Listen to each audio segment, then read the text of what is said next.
I grew up in a bunch of different countries as a kid, but after school, I spent about 10 years, after college, I spent about 10 years as a musician, and a big chunk of that playing in bands. And I think being in a band was great preparation for being an entrepreneur, because you have a lot of the same ingredients. You've got to manage a group of people. It's a creative process. Everybody's poor. There's no real roadmap. The chances of success are slim, and it's a really unusual profession to chase after. It's very much kind of off the grid. And so, to me, a lot of the things about Pandora were very familiar. But to manage a group of 6 musicians takes, some interpersonal skills, and you learn a lot doing that. So I think in hindsight, that was actually a pretty good training ground. I was also self-employed for a while as a film composer, and so I'd kind of gotten used to the eat what you kill way of life. And so, having to drum up business and living or dying by that was not new to me.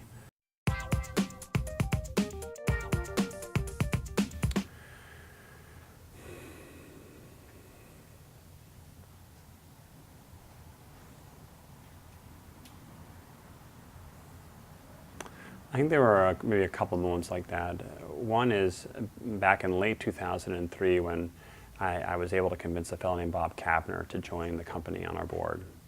And he was a very seasoned, very highly regarded industrialist who'd been in Silicon Valley for a long time. Just a really capable, admired, respected businessman.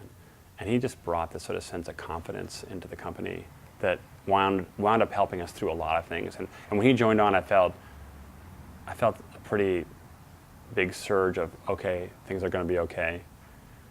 And I think the second wave of that happened when we launched the beta version of Pandora to friends and family. And within days of this private beta of Pandora, a bunch of people were using it who weren't supposed to. It kind of leaked out. Passwords had been shared, and there was kind of this sort of bubbling of usage. And I remember everybody in the office thinking, wow, it was the first time, it was our first taste of viral growth, this magic thing that happens when you connect 2 dots on the web and the web just, races at you.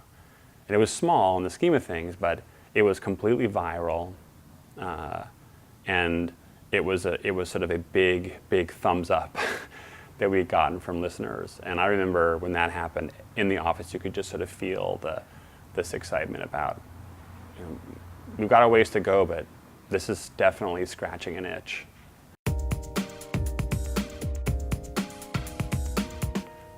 I don't think easy access to capital makes you weak. I think that lack of capital certainly forces you to deal with certain things. It requires a lot of discipline to make money last. You learn a bunch of things from that experience. It's not that I'm glad I went through that or that I wouldn't have happily taken an easier route. I think it certainly toughens you up. And I actually think the reason investors ultimately invested in this company was largely because of our tenacity. The fact that we hung on so long, they thought, man, if they can go through that, they'll figure this thing out eventually. But I do feel like what the company is today is absolutely connected to this whole journey. I mean, who we are as a business, how we conduct our business, how we think about the why of the company is very intimately connected to those years. Having had some tough years and being humble about that, being humbled by that, and remembering that, and I think that really informs us now. So there's a silver lining to what in hindsight were some pretty rough years. Well, I had many days like that.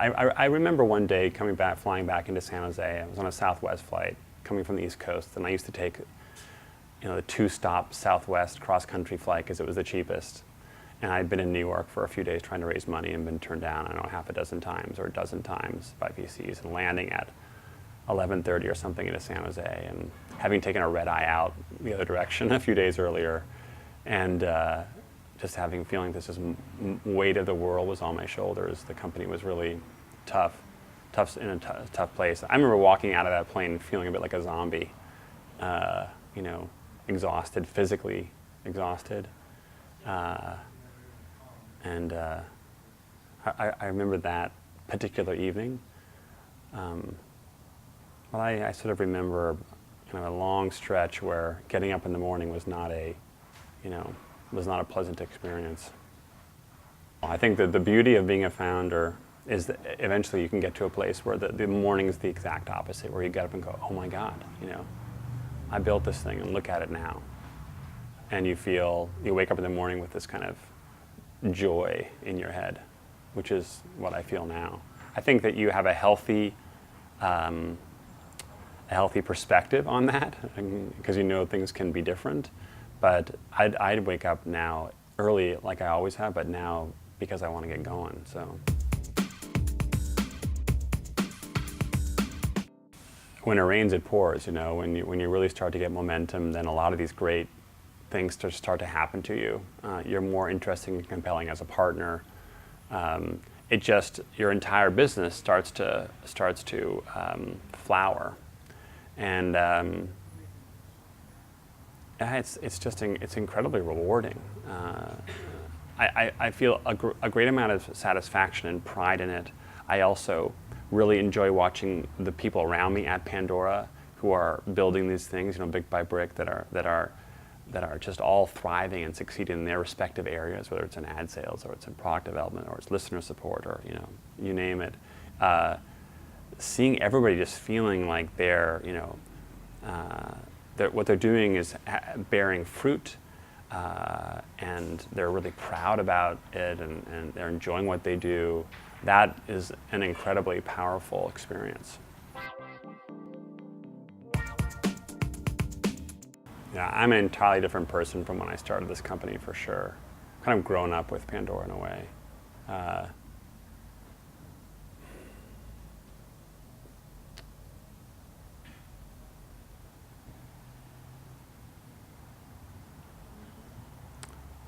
I think the experience of having gone way, way down in a valley and having come up the other end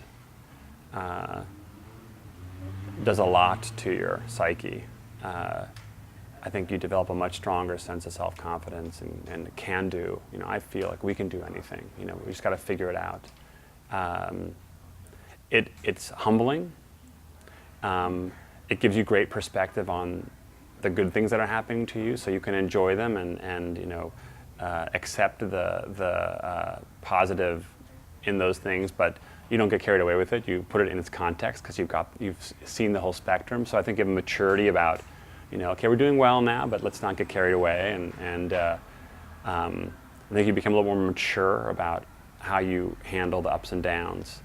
And then I think I have this sense of possibility that I didn't have before. I think where this company could go now, the sky is the limit. There's nothing structurally between us and this incredible vision, global, multi-billion user, industry-changing, life-changing company. So.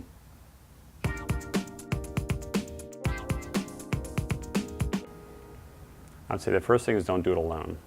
I'm a big believer in partners, and be generous with your partners. Make them a partner, not a worker. Make them a partner. Get people who are co-owners with you. Prepare yourself for a long experience. Don't go into it with a short time horizon thinking you're going to make it happen quickly. Don't do that. Think of it as an experience, a process that may take a long time, and don't be self-conscious about it. Those are kind of the three, to me, basic building blocks for entrepreneurship.